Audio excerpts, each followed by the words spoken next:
Vijayasai Reddy alias వివాదాల సాయి రెడ్డి రేపటి రోజున వ్యవసాయ రెడ్డి జమా ఖర్చులు చూసే పెద్ద గుమాస్తా నుంచి పార్టీకే పెద్ద దిక్కుగా ఎదిగిన ఒక మనిషి మనస్తాపం చెంది దూరంగా జరిగి కూర్చున్నారు.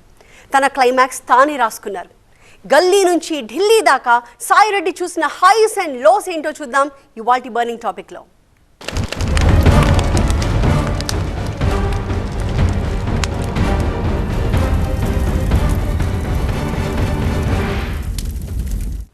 మొదట్లో ఆర్థిక వ్యవహారాలు చక్కబెట్టే ఆడిటర్, తర్వాత రాజకీయ వ్యవహారాలకు ప్రమోట్ అయ్యారు. దాదాపు సగం జీవితాన్ని వైఎస్ ఫ్యామిలీకి అంకితం చేశారు. జగన్ పెట్టిన వైసీపీకి తల్లో నాలుకలా ద బెస్ట్ ట్రబుల్ షూటర్గా సర్టిఫికేట్ తెచ్చుకున్నారు. ఇంత చేసిన విజయసాయిరెడ్డి ఇప్పుడు కష్టకాలంలో కాడి దించి తనకు తానే వాలంటరీ రిటైర్మెంట్ ప్రకటించుకున్నారు. విఎస్ఆర్ ఇచ్చిన ఈ విఆర్ఎస్ ఎవరికి షాక్ ట్రీట్మెంట్? ఎందుకు అంతటి తీవ్ర నిర్ణయం తీసుకునేలా ఆయన డ్రైవ్ చేసిన ఎలిమెంట్స్ ఏంటి? మంచివాడు, సౌమ్యుడు. నేను సాయన్న గురించి ఎప్పుడు చెప్తా ఉంటా. నాట్ ఓన్లీ సౌమ్యుడు, అవసరమైతే దూకుడు, సంచలనాలతో ఆగడు. మళ్ళీ మేము అధికారంలోకి వస్తాం. ఒక్కటే చెప్తా ఉన్నా చంద్రబాబు నాయుడికి, ఆడా ఉంటా ఈడా ఉంటా, ఆడిటర్ నుంచి ఎగువ సభ దాకా.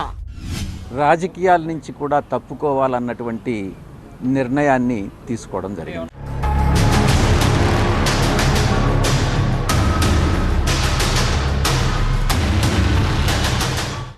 పక్కన సాయన్న ఉన్నాడు. ఎంపీ అభ్యర్థిగా మీ అందరికీ కూడా పరిచయం చేస్తా ఉన్నాను. తాను కూడా మంచివాడు, సౌమ్యుడు, మీ అందరికీ మంచి చేస్తాడన్న నమ్మకం, విశ్వాసం నాకున్నాయి. నేను విన్నాను, నేను ఉన్నాను అంటూ పార్టీ అధినేత భరోసానిచ్చి తొలిసారి ప్రత్యక్ష ఎన్నికల్లో నిల్చోపెట్టినప్పుడు విజయసాయిరెడ్డి పాలిటిక్స్ లో సెకండ్ ఇన్నింగ్స్ షురూ అయింది. పార్టీ పెద్దలతో వ్యవహారాల్ని చక్కబెట్టి పెద్దల సభలో చర్చలు పెట్టి పెద్ద పెద్ద పంచాయతీలు చేసిన అపారమైన అనుభవజ్ఞుడు సడన్ గా కిందకు దిగొచ్చి ప్రజలతో మమేకం కావడం అంటే మాటలు కాదు. తనకు అస్సలు అలవాటే లేని డోర్ టు డోర్ క్యాంపెయిన్లు, రోడ్ షో లాంటివి కూడా చేసి తినకూడని ఢక్కా మొక్కీలు చాలానే తిన్నారు. ముహూర్త బలం సరిగా లేకనో మరో కారణమో ఏదైతేనేం జనబలాన్ని కూడగట్టుకోలేక క్లీన్ బోల్డ్ గా పెవిలియన్ దారిపట్టారు. నెల్లూరు పార్లమెంట్ నియోజకవర్గం నుంచి 2.5 లక్షల ఓట్ల తేడాతో ఘోర పరాభవాన్ని మూటగట్టుకున్నారు. ఇది అచ్చంగా హిట్ వికెట్టే అని, విజయసాయి ఖేల్ ఖతమని అందరూ కన్ఫర్మ్ చేసుకున్నారు. కానీ నేర్చుకున్న పాఠాల్లో ఇది ఒకటి అనుకుని బౌన్స్ బ్యాక్ అయి తనదైన ఒరిజినాలిటీతో మళ్లీ లైమ్ లైట్ లోకి వచ్చారు సాయన్న. ఇంతలోనే విజయసాయి కెరీర్ గ్రాఫ్ ని ఇంకాస్త కిందకు దించేసింది విశాఖ శాంతి వ్యవహారం. దేవాదాయ శాఖ అసిస్టెంట్ కమిషనర్ శాంతితో ఆయనకున్న రిలేషన్ గురించి వార్తలు రావడం, ఏకంగా ఆమె బిడ్డకు తండ్రి విజయసాయిరెడ్డి అనేదాకా అభియోగాలు పుట్టడం, DNA టెస్ట్ కు సిద్ధమేనా అంటూ సవాళ్లు విసరడం. జూలై నెలలో ఇదంతా ఒక పెను సంచలనం. అటువంటిదేం లేదు, శాంతి తనకు కూతురు లాంటిది అంటూ మీడియా ముందుకొచ్చి సంజాయిషి ఇచ్చుకుంటే తప్ప ఆ దుమారం చల్లారలేదు. ఒక మహిళ క్యారెక్టర్ మీద దెబ్బతీస్తారా? కలిస్తేనే సంబంధం అంటగట్టేస్తారా? తారతమ్యాలు అనేటటువంటివి లేవా? వయసు అన్నటువంటిది తెలీదా? శాంతి ఎపిసోడ్ నుంచి కోలుకోకముందే Pawan Kalyan seize the ship రూపంలో మరో గండం ముంచుకొచ్చింది విజయసాయికి. కాకినాడ ఓడరేవు స్మగ్లింగ్ కు అడ్డాగా, అక్రమాల పుట్టగా మారిందన్న సందేహాలు పోర్టు యాజమాన్య హక్కుల వైపు టర్న్ తీసుకుని చివరాఖరుకు ఎంపీ విజయసాయిరెడ్డికి ఉచ్చు బిగుసుకుంది. గతంలో కేవీ రావు నుంచి పోర్టును బలవంతంగా తమ వాళ్ల పేరిట రాయించుకున్నారని, మనీ లాండరింగ్ కు పాల్పడ్డారని వరుసపెట్టి అభియోగాలు పడ్డాయి. 3,600 కోట్ల విలువైన షేర్లను కేవీ రావు నుంచి లాక్కున్నట్లు ఏపీ సిఐడి కేసు నమోదు చేసింది. తన అల్లుడు శరత్ చంద్ర కూడా కార్నర్ కావడంతో దిక్కుతోచని స్థితిలో పడిపోయారు విజయసాయిరెడ్డి. బోనులో నిలబడి ఈడీ ప్రశ్నలకు జవాబివ్వాల్సి వచ్చింది. కేవీ రావు ఎవరో కూడా తనకు తెలియదన్నప్పుడే విజయసాయిరెడ్డి డిఫెన్స్ లో పడ్డారని, ఫ్రస్ట్రేషన్ పీక్స్ కు చేరిందని మీడియాలో ఖరారు చేస్తూ వార్తలొచ్చేశాయి. పొలిటికల్ గా ఆయన గ్రాఫ్ నేలను తాకిన బరువైన మూమెంట్ అది. ప్రస్తుతం రాజకీయ సన్యాసం దాకా తీసుకొచ్చింది. రాజకీయాల నుంచి కూడా తప్పుకోవాలన్నటువంటి నిర్ణయాన్ని తీసుకోవడం జరిగింది. రాజకీయాల నుంచి తప్పుకోవాలని వ్యక్తిగత కారణాల వల్ల నేను నిర్ణయించుకున్న తర్వాత జగన్మోహన్ రెడ్డి గారు లండన్లో ఉన్నారు. ఆయనతో నేను ఫోన్లో మాట్లాడి అన్నీ చాలా వివరంగా వివరించడం జరిగింది. ది డ్రామా బిహైండ్ రాజీనామా అంటూ మీడియాలో రకరకాల కథనాలు వస్తున్నాయి. రాజీనామాకు దారితీసిన పరిస్థితులపై ఎవరి విశ్లేషణలు వాళ్ళు చెప్తున్నారు. ఏదైతేనేం 4 దశాబ్దాల పాటు గిరగిరా తిరిగిన చక్రం 20 ఏళ్ల పాటు నడిచిన చేతివాటం కేవలం 8 నెలల్లో ఎక్స్పైరీకి చేరింది. అధికారం చేతులు మారగానే ప్రభుత్వానికి టార్గెట్ గా మారారా లేక విధి విలాసమా? కారణం ఏదైనా విజయసాయి రెడ్డి పొలిటికల్ ఇన్నింగ్స్ కి మాత్రం అనూహ్యంగా ఫుల్ స్టాప్ పడిపోయింది. బిజినెస్ లో, పాలిటిక్స్ లోనే కాదు, వ్యక్తిగతంగా కూడా టూ స్మార్ట్. చూడ్డానికి మనిషి చాలా సాఫ్ట్, ట్వీట్లలో మాత్రం మిర్చి ఘాటు. గల్లీ నుంచి ఢిల్లీ దాకా ఆయన చుట్టూ వివాదాలే. విచిత్రం ఏంటంటే ఆ వివాదాలే ఆయనకి మైలేజ్ పెంచేస్తాయి, నాన్ స్టాప్గా వార్తల్లో నిలబెడతాయి. ఇంతకీ విజయసాయి రెడ్డి వివాదాల రెడ్డిగా ఎలా మారారు? ఇప్పుడు క్లైమాక్స్లో వ్యవసాయ రెడ్డిగా ఎందుకు మారుతున్నారు అంటూ సాయి రెడ్డి గారి మేనరిజమ్స్ పైనే ఇప్పుడు చర్చ అంతా.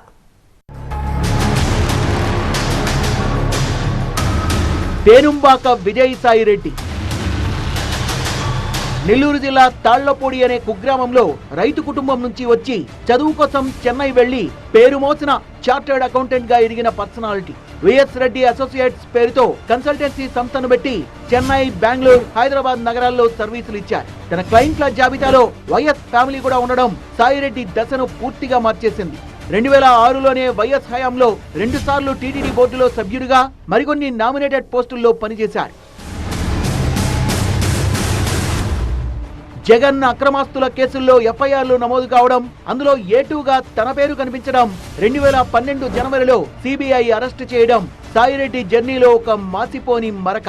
సిబిఐ కోర్టు, హైకోర్టు, సుప్రీంకోర్టుల్లో పోరాడి బెయిల్ తెప్పించుకొని జైలు నుంచి విడుదలయ్యారు. అక్కడి నుంచి సాయిరెడ్డి జర్నీలో చాప్టర్ 2 మొదలైంది. జగన్ జమానాలో ఖద్దరు చొక్కా తొడుక్కొని పూర్తి స్థాయి పొలిటీషియన్ గా మారడంతో సాయిరెడ్డి పాపులారిటీ పెరిగి ఆయన్ను ఎక్కడికో తీసుకెళ్లింది. ఆయన కెరీర్ ను అనేక వంకర్లు తిప్పింది.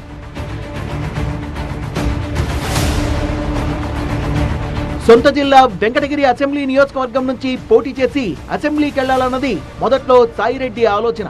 కానీ అడగకుండానే ఆయనకు ప్రమోషన్ ఇచ్చి నేరుగా పార్లమెంట్ కే పంపారు పార్టీ అధినేత జగన్. 2016లో పెద్దల సభకు ఎంపికవడమే కాదు, 8 ఏళ్ల పాటు రాజ్యసభలో మెంబర్ గా కొనసాగారు. ఎంపీగా 30 ప్రైవేట్ బిల్లుల్ని ప్రవేశపెట్టారు. కామర్స్, ట్రాన్స్పోర్ట్ అండ్ టూరిజం కి సంబంధించి పార్లమెంటరీ స్టాండింగ్ కమిటీ చైర్మన్ గా చేశారు. మరో 10 స్టాండింగ్ కమిటీల్లో సభ్యత్వం తీసుకున్నారు. బెస్ట్ పర్ఫార్మర్ గా 2023లో సంసద్ రత్న అవార్డు కూడా అందుకున్నారు. అల్టిమేట్ గా పెద్దల సభ వైస్ చైర్మన్ ప్యానెల్ లో మెంబర్ గా సభాపతి కుర్చీలో కూడా మెరిశారు విజయసాయి రెడ్డి.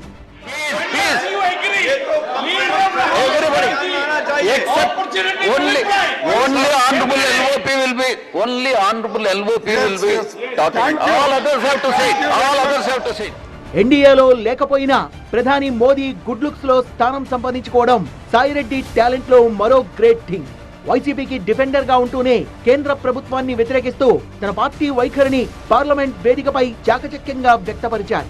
పార్టీ అంతర్గత వ్యవహారాల్లో సైతం సాయిరెడ్డికి అధిక ప్రయారిటీ ఇచ్చారు అధినేత జగన్. పార్టీలో దాదాపు నెంబర్ 2గా చలామణి అయ్యారు. జగన్ ప్రతి కీలక నిర్ణయాన్ని ఆయనకు చెప్పే తీసుకుంటారనేది ఇంటర్నల్ టాక్.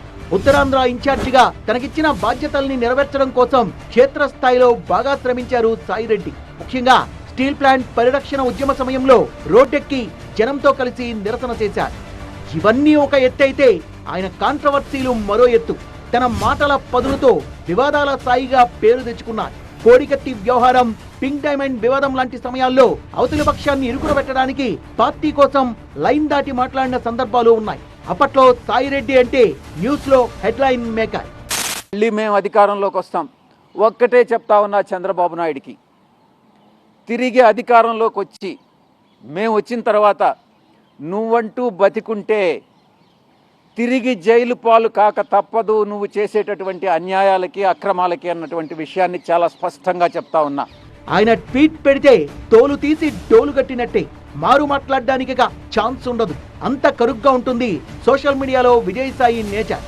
కానీ ట్వీట్లలో తాను వాడే భాషపై విమర్శలు రావడంతో అప్పుడప్పుడు డోస్ తగ్గించి బ్యాలెన్స్ కూడా చేశారు. వివాదాలు మరీ మితిమీరడంతో అధిష్టానం ఆయన్ను కొన్నాళ్లు దూరం పెట్టినట్టు వార్తలొచ్చాయి.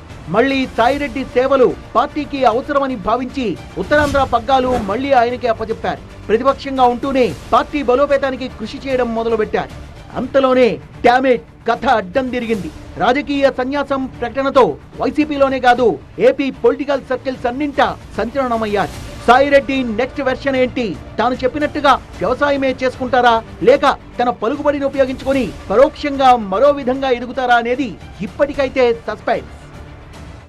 అన్ని పదవులకు రాజీనామా చేసేస్తున్నా, రాజకీయాల నుంచి తప్పుకుంటున్నా, ఏ పార్టీలోనూ చేరబోను అంటూ నాన్ స్టాప్ బ్రేకింగ్స్తో ఏపీ రాజకీయాల్లో సంచలనం సృష్టించారు విజయసాయిరెడ్డి. ఆయన ఇలా మిడిల్ డ్రాప్ కావడానికి కారణాలు ఏంటి అనే మిస్టరీని అలా ఉంచేద్దాం. ఆయన రాసుకున్న అనేక లక్ష్యాల్లో ఒక్కటైతే మిగిలిపోయింది. ఏంటా ఒక్కటి? నా కష్ట సమయాలలో ఏ రోజు కూడా వెనకడుగు వేయలేదు. అడుగులు నాయి ముందుకే పడ్డాయి అనంటే విలువల కోసం నిలబడ్డ సాయన్న నాకు పక్కనే ఉన్నాడు అని కూడా ఈ సందర్భంగా సగర్వంగా కూడా తెలియజేస్తా ఉన్నాను. వైఎస్ ఫ్యామిలీకి కావాల్సిన వాడుగా, ముఖ్యంగా జగన్ కి అత్యంత సన్నిహితుడుగా వైసీపీలో సాయిరెడ్డి పాత్ర చాలా చాలా విశిష్టం. రాజకీయాల్లో సూపర్ యాక్టివ్ గా ఉంటూ పార్టీ తరపున పవర్ఫుల్ గా బ్యాటింగ్ చేస్తూ ప్రత్యర్థుల్ని చాకిరేవు పెట్టే ఆయన శైలి పార్టీ క్యాడర్ కి సహజంగానే ఊపునిచ్చేది. ఆ విధంగా ఎలక్టోరల్ బెనిఫిట్స్ కూడా దక్కినట్లు అధినేత నుంచే కాంప్లిమెంట్లు వినిపించేవి. అనేక సందర్భాల్లో అధిష్టానం మీద అలక వహించిన నేతల్ని కూడా తనదైన ట్రీట్మెంట్ తో దారికి తెచ్చుకున్నారు. అనుబంధ సంస్థల్ని కూడా బలోపేతం చేస్తూ పార్టీ జవసత్వాల్ని కాపాడుతూ వచ్చారు. రాజకీయ నేతగానే కాదు, వ్యక్తిగతంగా కూడా ఉన్నత విలువల్ని చాటుకున్నట్లు అనేక ఆనవాళ్లున్నాయి. నందమూరి ఫ్యామిలీకి చెందిన హీరో తారకరత్న అంత్యక్రియల సమయంలో ఆయన సమీప బంధువుగా సాయిరెడ్డి చూపిన చొరవ పార్టీలకు అతీతంగా అందరినీ ఆలోచింపచేసింది. రాజకీయ బద్ధశత్రువు చంద్రబాబుతో సైతం స్నేహభావంతో మెలిగారు. 2 దశాబ్దాల రాజకీయ జీవితంలో 10 ఏళ్లు క్రియాశీలకంగా ఉన్నారు. హైకమాండ్ మనిషిగా ఉంటూనే పార్టీలో అందరివాడిగా పేరు తెచ్చుకున్నారు. తన చుట్టూ తరచూ వివాదాలు చెలరేగుతున్నా ఆ వివాదాలతోనే మైలేజ్ పెంచుకుంటూ ఎదిగారు. ఢిల్లీ పెద్దలతో మంచి పిఆర్ మెయింటైన్ చేస్తూ వైసీపీకి పక్కబలమయ్యారు. జగన్ కు మోదీకి అనుసంధానకర్తగా హస్తినలో కీలక భూమిక పోషించారు. బీజేపీ మిత్రపక్షాలకు సైతం దొరకని అమిత్ షా అపాయింట్మెంట్ ఆయనకు అయాచితంగా దొరికినప్పుడు దట్ ఈజ్ విజయసాయిరెడ్డి అంటూ అన్ని పార్టీలు శభాష్ కొట్టాయి. అందుకే తక్కువ సమయంలో ఎక్కువ ఎత్తుకు ఎదిగిన నేతగా రాజకీయాల్లో సాయిరెడ్డి శైలి ప్రత్యేకం. ఎంపీగా, వైసీపీ జాతీయ ప్రధాన కార్యదర్శిగా, ఉత్తరాంధ్ర పార్టీ ఇన్ఛార్జిగా బాధ్యతల బరువంతా ఒక్కసారిగా దించేసుకున్నారు. సరే, ఎవరైనా పార్టీ నుంచి వెళ్లిపోయేటప్పుడు 4 రాళ్లేసి వెళ్తారు. బాలినేని అండ్ అదర్స్ చేసింది కూడా అదే పని. కానీ సాయిరెడ్డి ఆ పొరపాటు చేయలేదు. తనకిచ్చిన అవకాశాలని గుర్తు చేసుకుంటూ వైఎస్ ఫ్యామిలీకి థ్యాంక్స్ కూడా చెప్పారు.